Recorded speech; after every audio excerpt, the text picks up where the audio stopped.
Hi, all. Welcome to episode 2 of the OmniPotential series. We really appreciate you joining us today. As you may know, the OmniPotential series is the first event series for the Holon Institute. We are a think tank and education organization. We work with organizations and teams of all sizes across all sectors to think about how do we really activate the conditions necessary to address the poly opportunity that we face ahead of us as we're going through an era of transformation and a transformation of eras. Our purpose for being as a nonprofit, as an organization in the world, is to co-create the cultural, social, ecological conditions necessary to actualize the omnipotential of human creativity. We really believe in human imagination, creativity, and the differentiated capacity to think abductively and abstractively about what could be, to imagine alternative realities and to work towards making those realities real. And the way that we do that is through emergent possibility, through embodied imagination. So we want to get into what are these new stories? What could be? How do we do this work of emergent possibility through embodied imagination? And so we're super excited to have Dr. Neal Thies with us today to talk about everything from complexity theory and consciousness and theory of being, quantum physics, all of this to get at how do we reimagine our relationships and our stories to get at new possibility for our future. Dr. Thies is professor of pathology at the NYU Grossman School of Medicine. In his research, he's been a pioneer of adult stem cell plasticity and the anatomy of the human interstitium. If that word interstitium is new to you, please go pick up his book, Notes on Complexity. There's a bit there, but there's also, if you just Google Neal Thies interstitium, there's all sorts of stuff online. It's a really fascinating thing that I'm not sure if we're going to get into a ton today, but really cool stuff. And his studies in complexity theory have led to a lot of really amazing interdisciplinary collaborations in fields like integrative medicine, consciousness studies, and science religion dialogue. So we are huge fans at the Holon Institute of anyone working across domains of knowledge, across sectors, and operating in even post-disciplinary ways. Very excited to have Neal with us today to talk about this stuff. So we're going to talk about possibility. I'm going to just give a little bit of preface to, and some of it's, I've already gotten into this idea of relationships and stories, but for us at the Holon Institute, when we talk about possibility, we're talking about two things really fundamentally. We're talking about primarily the idea of stories, right? That our stories pre-exist our systems. So one of the maxims for us is that all systems are predicated on stories, which means that if you want a new system, you need a new story, right?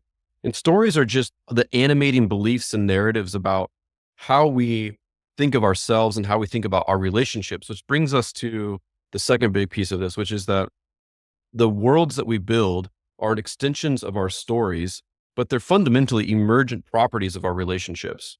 And so there's something about the intersection of stories and relationships that leads to the systems, to the world that we live in, to the norms, the mores, the ethics, all the things, the constructs that we live in and by on a day-to-day basis. So a quick example for you, individuality. This is a story. This is a cultural mythology that we are essentially self-contained individuals and that our personhood is limited to the outer parameters of our skin. And that in this story of individuality, we see ourselves as other and separate from other humans, from the natural world, from the soil, from the stars, and everything in between. And so that shapes then how we show up. It shapes the ways in which we interact with other people. But if you change that story and you no longer see yourself solely as an individual, but you see yourself as a part of a greater whole, that then changes the way that you will relate to the world around you. But I think maybe, Neal, this is where we would like to start, is speaking to this holarchy, right? The holonic nature of our universe and what it means to be a part of a bigger whole. And we are obviously the Holon Institute. So I'd love for you to start there and maybe unpack some of this, the holarchic nature of the universe, and then we'll jump into complexity theory. Okay. I usually do it the other way around, so it's interesting to enter this way. So when we say holarchy, that's a word that comes from Arthur Kessler. He coined it, I don't know, 40 years ago. And it was as an oppositional word to some extent to the notion of hierarchy. So when you look at, let's say, the example I will use for a lot of explaining complexity theory is ant colonies. And one of the hallmarks of ant colonies is there's no planning the colony, where the food lines go, where there's a cemetery, where the nest and the queen ant gets taken care of. She's not in charge. She just serves a reproductive function. If they're leaf cutter ants getting the leaves from the forest to the colony, or if they're growing fungi in a farm, all of this happens through local interactions between the ants. Any living system happening at the local level between participating parts that make up the whole, whether it's cells in a body, ants in a colony, humans in a city or a culture or an economy, whether it's the earth as a whole as a living system. Each of the parts is interacting locally. And one way to think of holarchy is, what is the map of those interconnections? And you can draw the map either 3-dimensionally or 2-dimensionally. It's a little easier for us to do it 2-dimensionally, where you just put all the participants and draw lines, who's interacting with who, who's communicating with who. And you can even make it to indicate which are stronger interactions, which are weaker ones, etc. And you can view that how it modifies over time. And that captures pretty much the nature of the whole system. But only humans tell themselves the story of hierarchies, where you have one individual or a small collection of individuals at the top, and they are feeding down in a control-like fashion down to the people at the bottom. And so you can talk about top-down or bottom. I'll talk a lot about bottom-up stuff, but it's hard to get away from the language of hierarchies because it's just so embedded in our modern conception of how human societies are built. But whales don't think in terms of hierarchies. Ants don't. Birds in a flock don't. They're just relating to who they're relating to. And even if they have some higher level intellectual functioning, it's still not about who's at the top. It's when you get to primate that you start to see this sort of thing.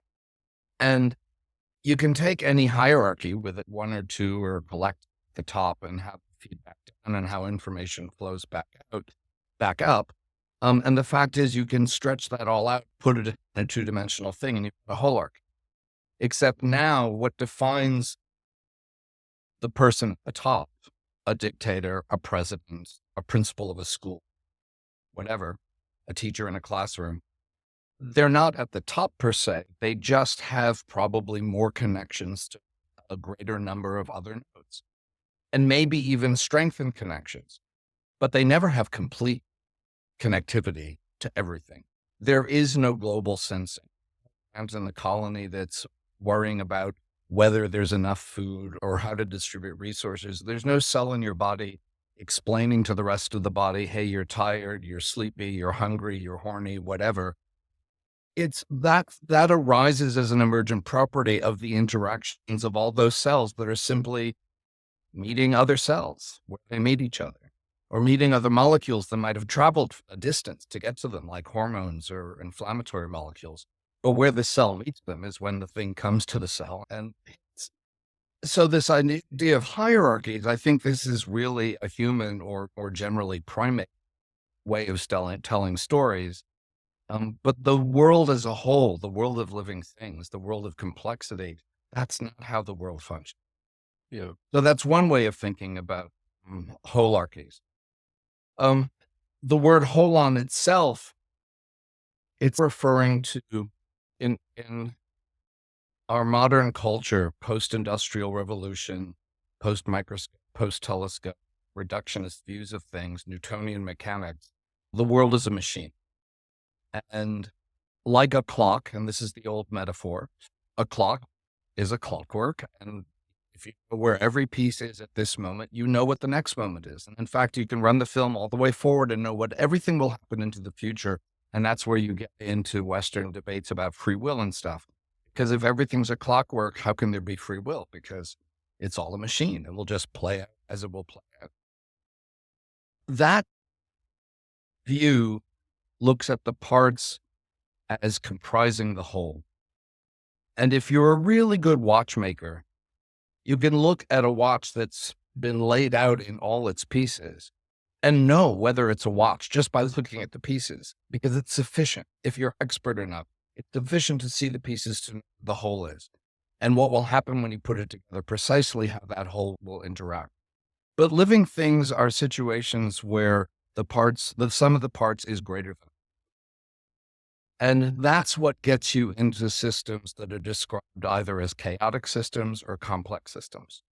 And those two are both related. But the key thing, like in all living systems, the sum of the parts is greater than the whole. So I can look at a collection of cells, but I can't tell you what that tissue is going to do when it organizes into an organ or a body. I can look at a whole bunch of individual ants, but I have no way of knowing by looking at those ants what kind of colony they'll give rise to. And in fact, it specifically is not predictable because there's always some limited degree of randomness in the system, some limited array of possibilities, which is something we'll circle back around to. When you take the word holon, it's as best for me thought of, Kessler meant this, that where the parts are essentially the same as the whole. Like when we think at the quantum level, you have an electron over here and you have an electron over here, but we know as a wave function, it's actually a wave-like activated state of the universe, each one of these two electrons, that is non-local and entangled and extends out to the entire universe. Each electron is in fact the whole. It's a whole, nothing excluded. The sum of the parts is not only greater than the whole, but each part is the whole.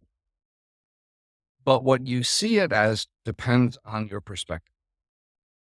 You see it in quantum physics, we talk about complementarity as light waves or particles. Niels Bohr came up with that term, and the famous double slit experiment, which basically, if you look at light one way, you see it behaving like waves. If you look at it with a different kind of experiment, it looks like particles. And so the question is, which is it? And initially, the assumption was one of these methods of looking isn't appropriate.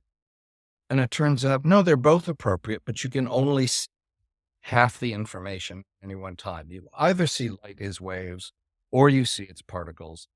Neither is preferred.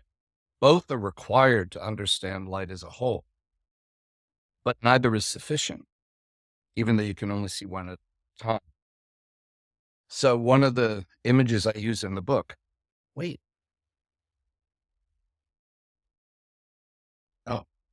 here, sitting under my laptop. So here's the paperback. It came out. Oh, yeah. Whoop, and there goes my thumb.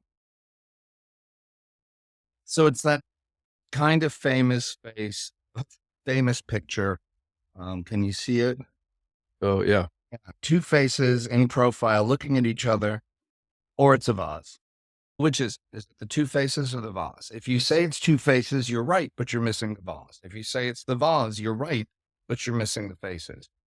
But each defines the other, each defines the whole, and the complete description of the image requires both, even though you can only see one at a time.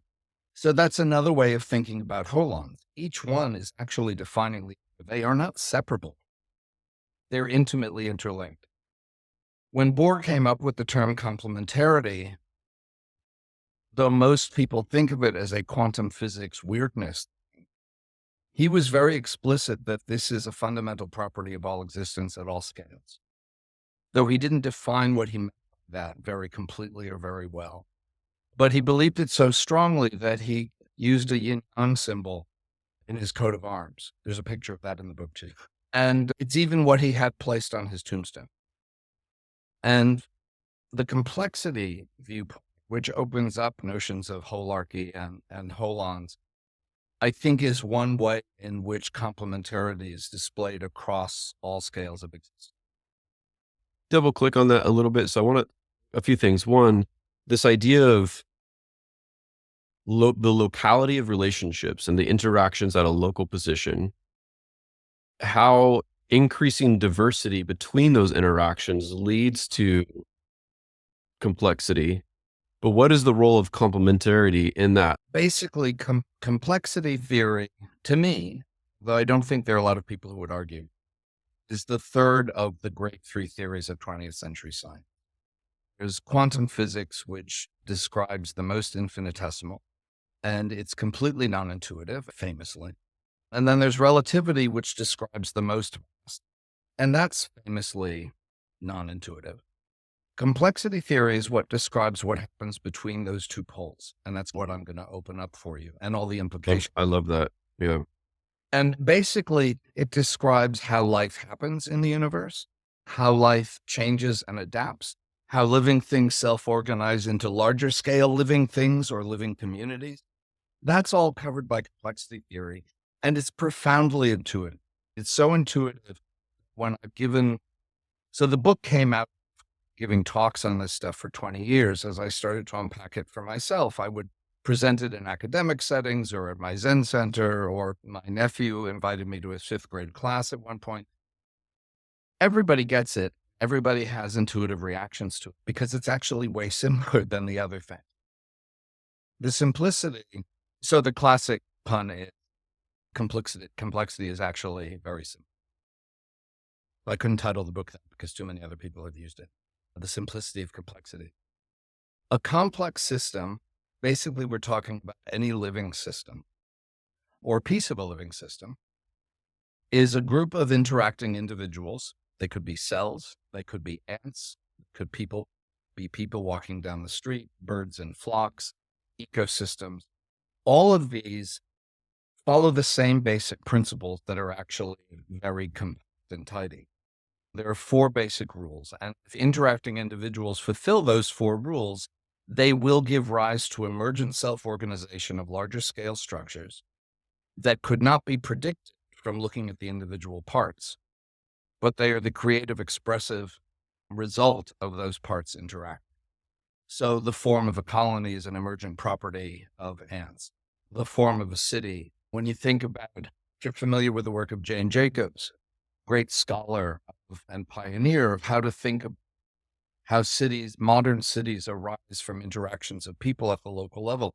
She was talking about complexity theory, and it hadn't been invented yet, but she had an intuitive feel for what was going on. An example I like to, and a key thing is that the interactions, as I said before, are happening at the local level, and the emergent properties arise from the bottom up rather than top down.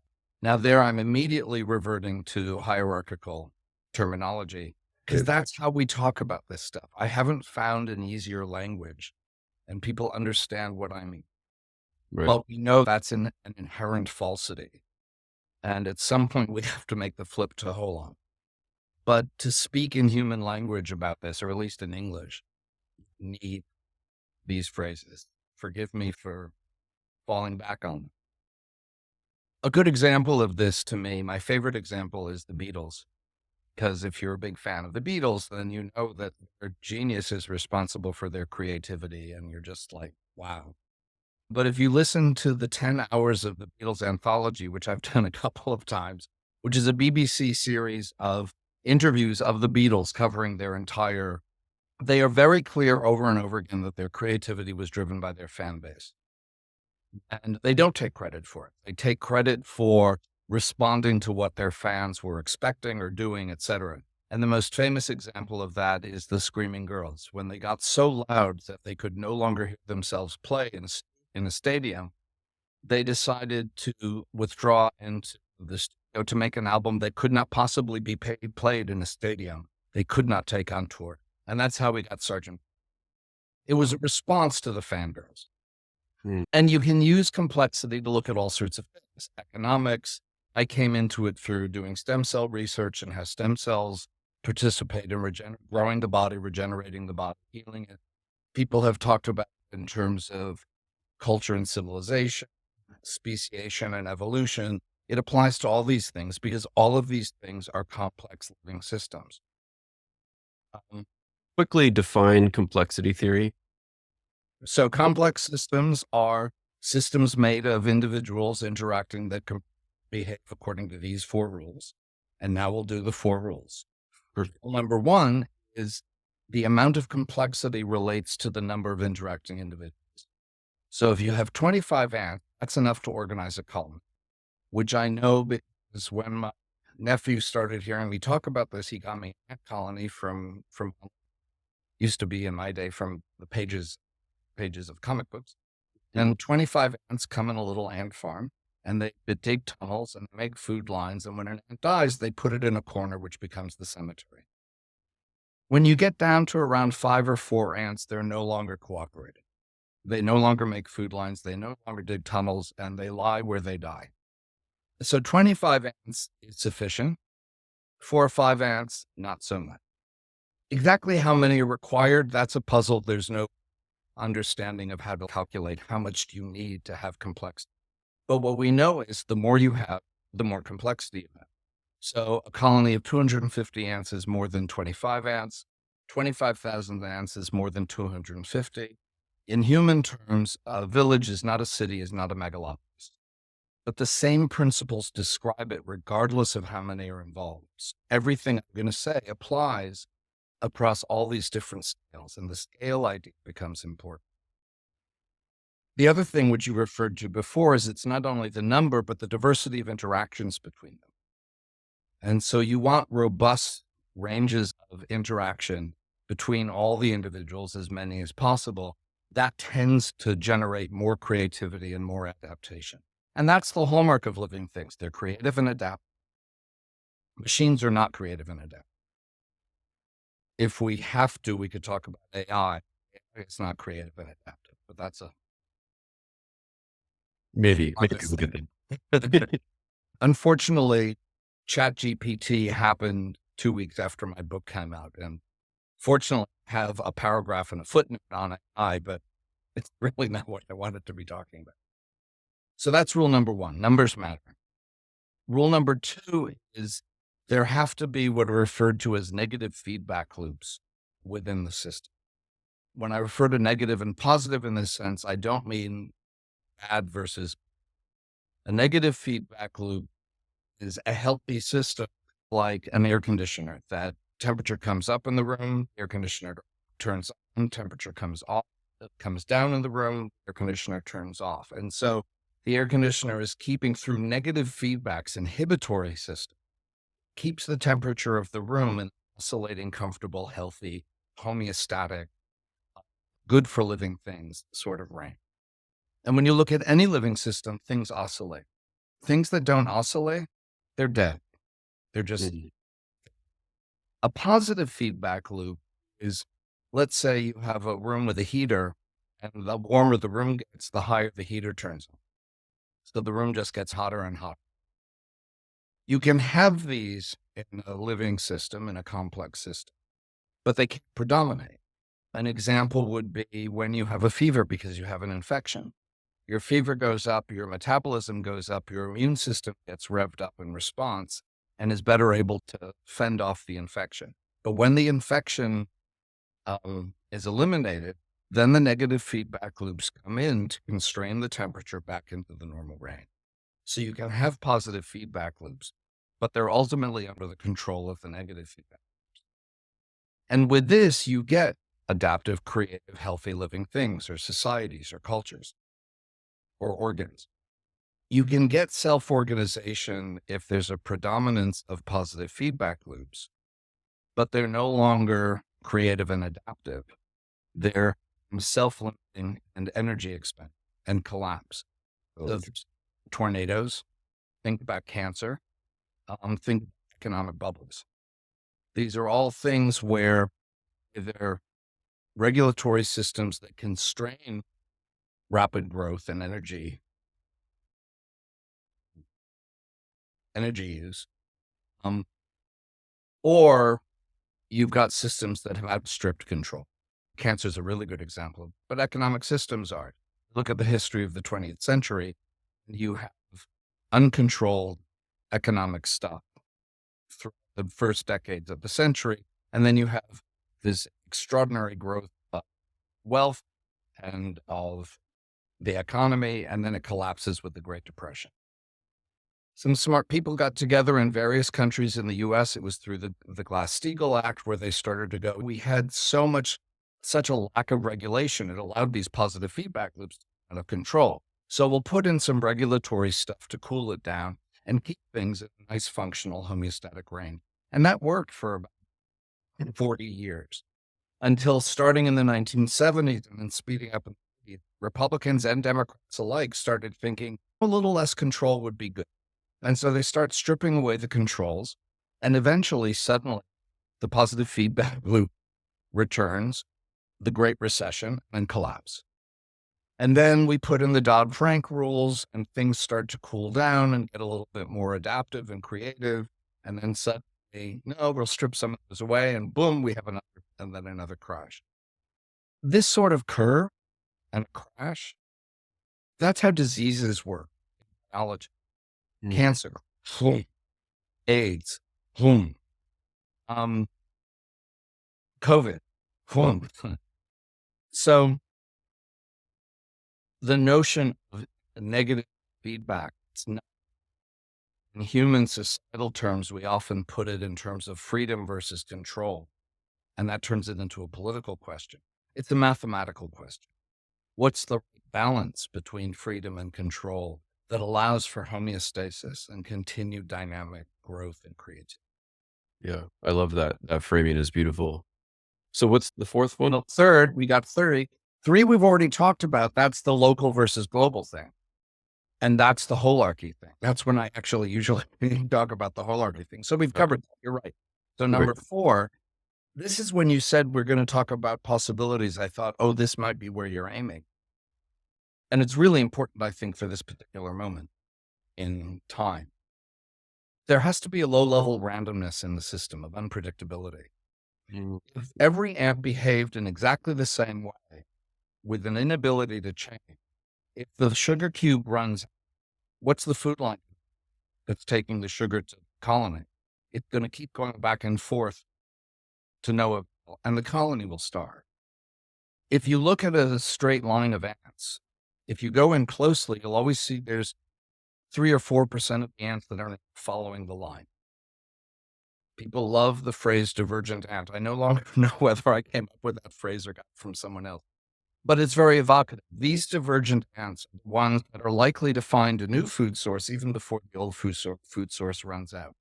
Or when you put your foot down in the middle of a food line, it's these divergent ants that are going to very rapidly find the most efficient way around your foot to keep the food line going.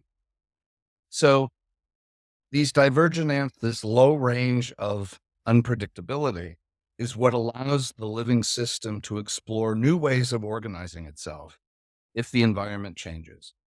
This is how adaptation and evolution. If you have too much randomness, then you just have total disorder. It's every ant for themselves. The thing you brought up earlier about individuality. Every ant for itself. There's no coordination. You don't get self-organization. You don't have a healthy living system.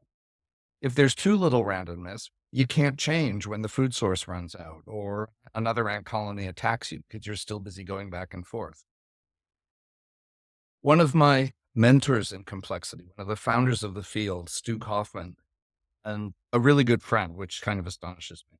He's probably the most important pioneer of how complexity reflects biology.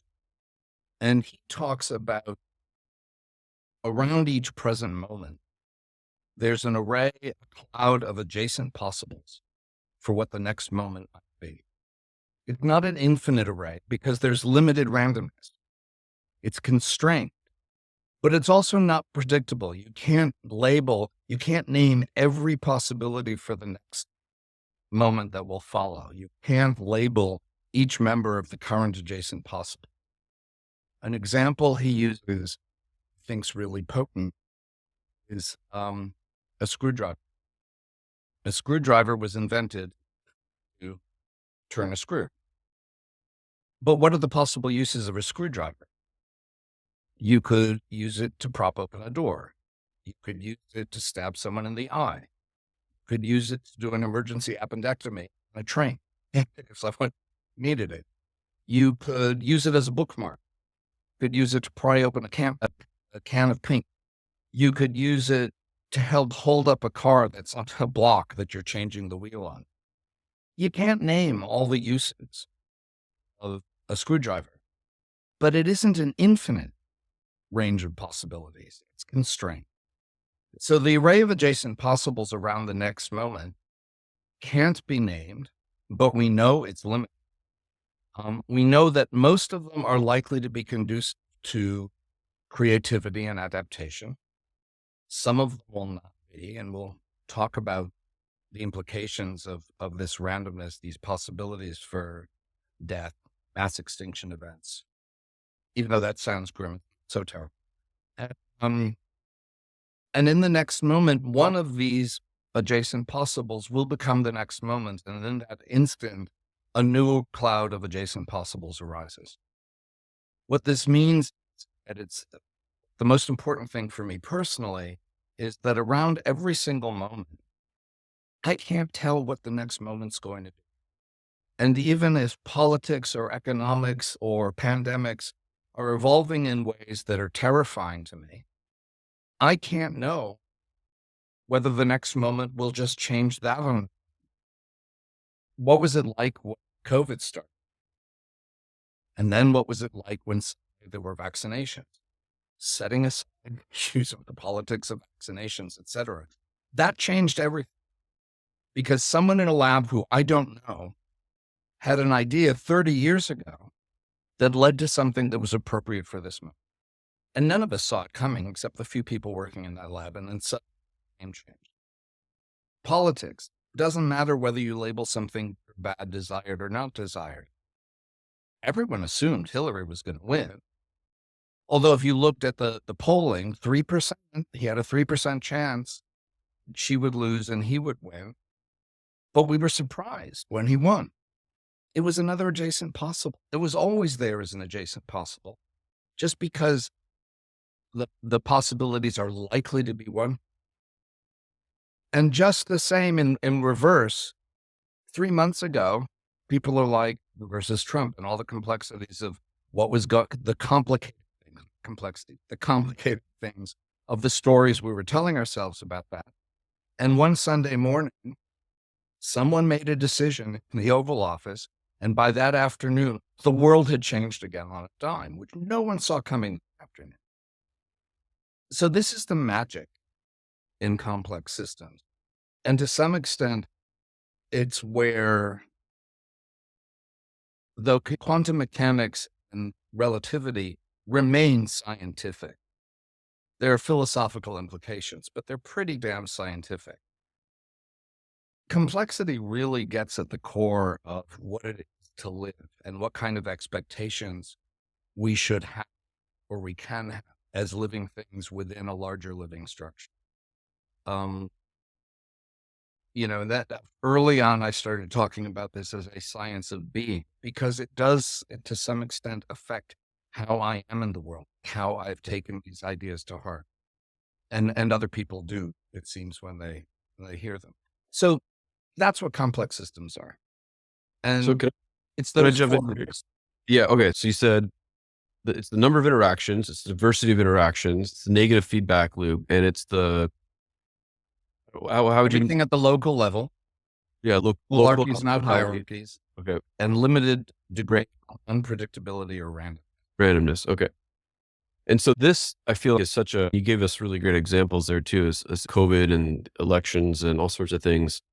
One of the ways that we've been talking about this is that the half-life of actionable information is getting shorter and shorter because the relevance of information or knowledge it's becoming obsolete sooner, right? So what I know today may not be true tomorrow, so to speak, because of the accelerating nature of change. Right there. The Okay. accelerating nature of change. Right. What's that curve look like? It looks like this. Right. What's that? It's an overabundance of positive feedback. Yeah. So the reason we have an overabundance of information and change of information and a lack of understanding what's real, what's not, and a breakdown of civil society as a result. Yeah. I really think of this entirely in terms of the internet, predominantly social media, that has algorithms that are programmed to create positive feedback loops. Of course, this is what the moment you see that happening, that should tell you rule number 2 is not being obeyed. And the answer to it is really simple. If we can regulate this industry or that banking system, overly regulating, not putting ourselves against freedom of expression, but if you regulate things in a reasonable fashion to create negative homeostatic feedback loops, constrain the runaway energy expenditure, then you can generate an internet and a social media that makes money for people who want to make money, but actually generates creative, adaptive change in society. That's right. And so the analysis, this is where complexity makes things simple. It takes it away from a political question. It takes it away from a philosophical question. It's simply, what kind of system do you have here? You've got a runaway system that isn't creative or adaptive. How do we make it? Rule number 2. Bring in a few negative feedback loops. Yeah, that's right. Yeah, I love how that simplicity works. I think that one of the reasons that the Holon Institute exists is because we look at the growth of human population on Earth and things like globalism. And for example, there's 4 times as many humans living on Earth today than there was 100 years ago. So I know New York City is way more crowded than it was when I came there 40 years. Yeah. So population growth alone over the last century has created a significant increase in diversity and local interactions, right? And so that array or that cloud of adjacent possibilities has grown in exponential ways, which I think creates far more complexity. Right? Yes, but so that should be a good thing. Should. Rule number 2. Yeah. Doing so in an explosive, energy expending, energy consuming fashion that will lead to because all our systems were designed for a complicated world, not a complex world. So we were using the laws of complicated systems, not complex systems. While we were fucking and making babies. Yes, exactly. Right. So, pardon me, but there's a beautiful graph Michael Pollan has in Omnivores to Know, the Botany of Desire. That's a great book. Yeah. Okay. So he talks about 4 different crops and how they interact with humans, blah, blah, blah. One of the examples he uses potatoes as a nutrition source. And the Irish had no problems with famine until the British started importing potatoes and saying, this is what you have to eat. And so suddenly Ireland had a monoculture. The result is they had a tremendous nutrition source because potatoes were incredibly nutritious. And so the population started to do this. But then there was a fungus that killed all the potatoes, and suddenly there's a famine. And so everyone dies off. Given enough time and diversity and dealing with the fungus, the population climbed back. But it turns out where it climbs back to is where it would have been steadily going along if you hadn't turned it into a monoculture of potatoes, followed by collapse, wound up exactly numerically where it would have been if you didn't have that in the first place. So there's fossil fuels. How do we feed enough people so that they can produce enough people that we have the situation we're in? Fossil fuels. This huge energy source that we can then turn into food, which then literally turns into people. When that runs out, the way the potatoes died off because of the fungal infections leading into the famine, there's going to be a die-off. What's going to return? Where the human population probably would have been if we hadn't turned fossil fuels with the Industrial Revolution into food. Yeah. Which brings us to the other key complexity thing, which is the mass extinction. Shall I go there? Let's parking lot that one for now, because I want to get at, I think we're coming up on 10 minutes here, and there may be some questions. Good time flies. Listen, it does fly. Talk is really thrilling. This has been fascinating. I think my big question now is then going back to thinking about possibility. We're thinking about the conditions by which we actualize possibility that averts metasystemic disaster for human civilization. Is law too? Is that where we need to like really invest our focus, or what are how would you articulate the conditions that need to be cultivated at an organizational level specifically for folks who are thinking about what they can do, how they can take complexity theory uh, and apply it in a way that allows them to tactically realize new opportunity, new possibility in a healthy homeostatic way? So this is excellent question. And this is one of the ways learning about complexity theory has changed what I do, how I think, including in my medical practice and my scientific practice.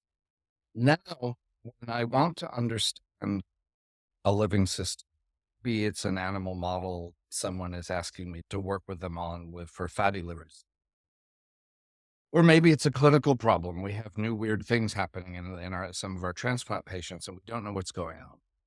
Or you look at issues. I'm in this hotel room because I'm at a sustainability conference to talk. It doesn't matter what the system is, the same rules apply. And where I start is, how do I think these 4 rules are operative in this situation? And the situation is going awry. If in a biological system there's a disease or there's a social issue like what we talked about with the internet, et cetera, I look at the 4 rules and I see, how are they functioning in this setting? So you could look at the problems of an autocratic society and you could land on rule number 1. It's interesting, the book has been translated into Chinese, and I have a paragraph on authoritarian societies and how they're inevitably going to fail. And they didn't cut the paragraph. They changed the word authoritarian to dictator, because dictators are bad, but authoritarians are okay. But what an authoritarian system is trying to do is limit the diversity of interaction, trying to control how people communicate and interact with each other. That can work for a while, but eventually that system is going to collapse. In analyzing an authoritarian political system, rule number 1 seems to be really useful, though the others come into play. Rule number 2, we've discussed a bunch of situations where I think that comes. Rule number 3, one of the questions I'm getting asked from people here, these are all people, many of the people at this conference are people working in corporations as sustainability leadership, which puts them in a distinct minority in their company. And we were talking about how they communicate with their leader, the company's leadership, about what they're trying to do. And I suggested introducing the idea of holarchies as opposed to hierarchies and showing the map of interactions and showing how you think you're actually monitoring the whole company, but you're not. And you think that people are communicating the way you want. When you actually look at the map, there's this corner that it would be really useful to have them talking to this corner, but there's no communication. So rule number 3, check what the map of connectivity looks like. Too much, too little, strong, too strong. And then rule number 4 is, which sort of results to some extent from rule number 2, there are other factors. Is there too much randomness and unpredictability in the system? Do we need to pull it in? Or is there too little and we need to stir the pot?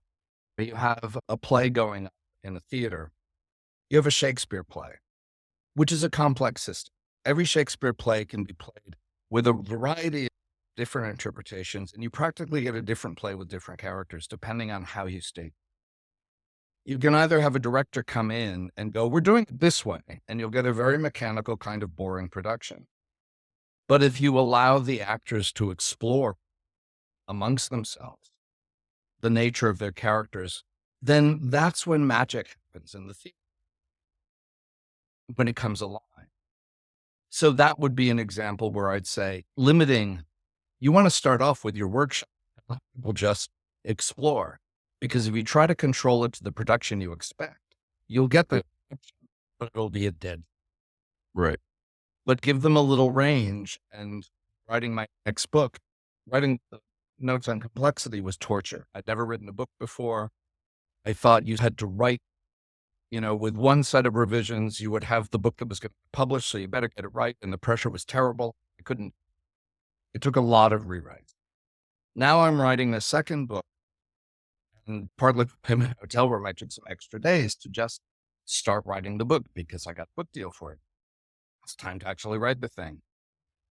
It's wonderful because I'm just writing whatever I want. And I know none of this may make it into the final book, but I know this is what I have to write in order to find the stuff that will be the Right. book and to find the book. I need some level of randomness. I have a book chapter outline, but within that, I'm just free to play with it. Yeah. It's a much nicer way. And I think Yeah. that applies to everything. Yeah. So your advice essentially to encounter new possibility is to really understand the four laws of complexity and begin overlaying those on your, whether it's an organization or experience or otherwise. And Culture or an ecosystem. Or, yeah, that's fantastic. One last question here before we let you go. Can you speak quickly to the limits of empiricism? Because I think that this is another thing that when we think about complexity, what we hit is a wall of logic and rationality and empiricism that undermines our ability to allow for randomness or to explore intuitive adjacent possibilities or to have quote unquote unproductive time to whatever it is, right? That complexity is much harder to measure and therefore it's harder to create this. And maybe that's where like positive versus negative feedback loops come in. But what's the role of now you're getting yeah, it. what's the role of intuition in practicing complexity theory within your work? It's always been part of my work. I've always relied, and most scientists, if you really push them, they don't have their discoveries because they were logical. Went to sleep one night and woke up with an idea the next. But what you're referring to is Kurt Gödel and the incompleteness. And I'll try to do this in a nutshell. I think you said just quickly. Oh yeah, sure.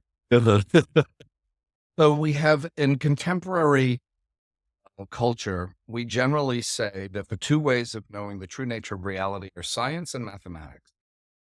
That has not been a worldview that's very old. It was invented by a group of philosophers called the Vienna Circle in the 1920s and 1930s. And somehow that became our dominant worldview, in part because many of them were Jewish, all of them were in Vienna. And when the Nazis moved into Austria, they all fled and they became professors in all the major science and philosophy of science departments around the world. And so that became modern scientific. Quantum physics, we already know to some extent. Oh, the idea of separating subject and object in a scientifically empirical experiment and looking at stem cells in a dish, I better control for no interaction between us. But we know that's not true because of quantum physics and relativity. The observer is intimately involved with the behavior of the observed. So it doesn't work as a way of completely defining reality. But we still have mathematics. And the idea for this was that you could come up with a system of mathematics, of formal logic, mathematical statements that would describe all of existence sufficiently that you could know everything about that system and your understanding would be completely consistent with itself. So there would never be a contradiction. So a mathematical system to describe the universe could be found. And you would know you found it when you could prove that it was both complete and consistent. And the Vienna Circle batted this around, and Kurt Gödel was the youngest member, genius, never said anything, and just watched it like there was a tennis game going back and forth. And in his head, he's thinking, they're wrong. What he came up with was a method of proof, which I try to summarize in the book. People describe it as being the equivalent of erecting a cathedral or the most complex cantatas by Bach. It's really a logically beautiful thing.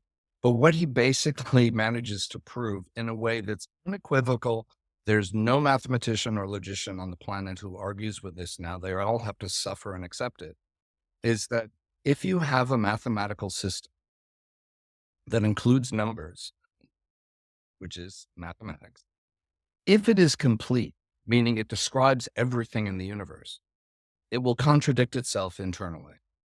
And in something that contradicts itself internally, you can't build a logical proof that's reliable because it's going to be full of contradictions.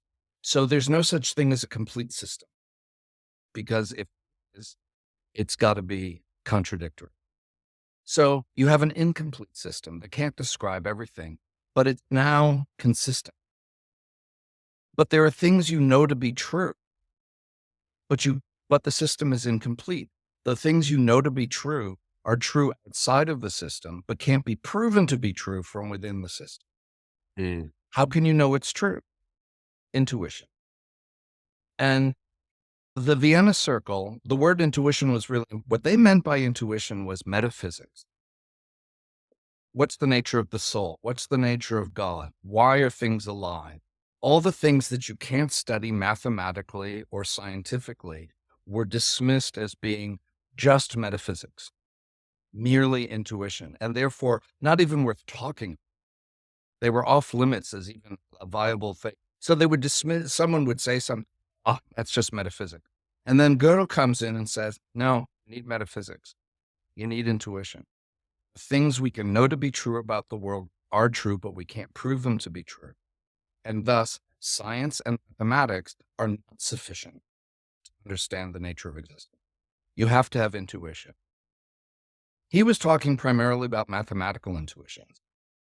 But he said, and I quote the letter in the book, he wrote a letter to his mother saying, it's inevitable that people will talk about religion in this way, and I can't say that they're wrong.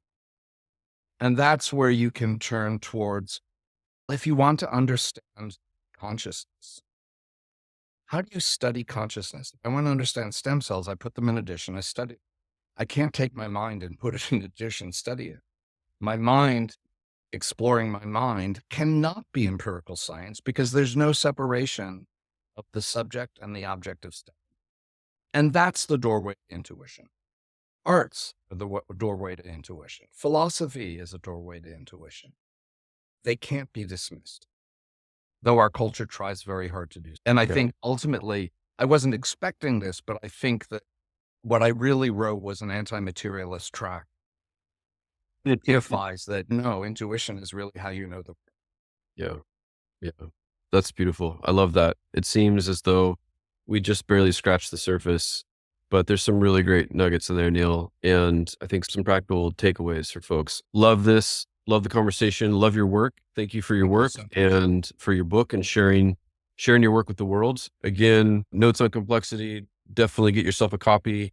It's fantastic. And continue to follow Neal. I'm sure you've got a contact, email, all the things on your website. But yeah, so Easily findable. You're easily findable. But thank you so much again, Neal, for the conversation, for your ideas and sharing this.